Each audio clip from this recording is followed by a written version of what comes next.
13 কোটি টাকার অনিয়ম করেছে পাবনার কাশীনাথপুর অগ্রণী ব্যাংকের কর্মকর্তারা। এমন সংবাদে বৃহস্পতিবার অগ্রণী ব্যাংকের রাজশাহী বিভাগীয় অফিস থেকে 5 সদস্য বিশিষ্ট অডিট টিম কাশীনাথপুর শাখায় অডিটে আসেন। পরে অডিটে অনিয়ম মেলে প্রায় 10.5 কোটি টাকার।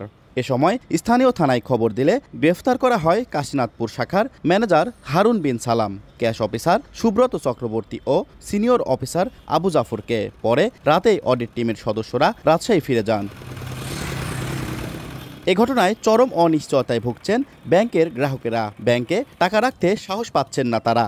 অভিযুক্তদের দৃষ্টান্তমূলক শাস্তির দাবি তাদের।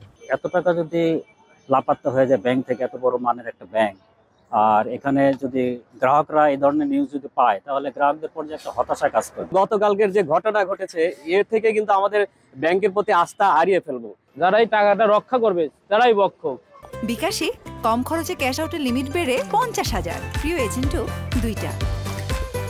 ক্যাশ চেক করতে গেলে ক্যাশে আমাদের যথাযথ পরিমাণ টাকা নাই, যা আমার থাকার কথা বলতে আমার অ্যাফেয়ার্স অনুযায়ী সেই পরিমাণ টাকা নাই, টাকা শর্ট আছে। তারা সেই টাকা আমাকে সংগ্রহ করে দিতে পারে নাই এবং তারা ঘাটতিটা কিভাবে পড়বে তাও করতে পারে নাই।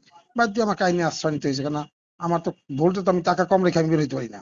শুক্রবার ব্যাংক বন্ধ থাকায় ব্যাংক কর্তৃপক্ষের সঙ্গে কথা বলা সম্ভব হয়নি। অভিযুক্তদের বিরুদ্ধে আইনগত ব্যবস্থা প্রক্রিয়াধীন বলে জানায় পুলিশ।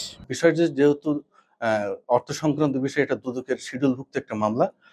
আমরা আইনি যে কার্যক্রমগুলো আছে এবং সংশ্লিষ্ট কাগজপত্র সংশ্লিষ্ট দুদকে আমরা কাগজপত্র প্রেরণ করব।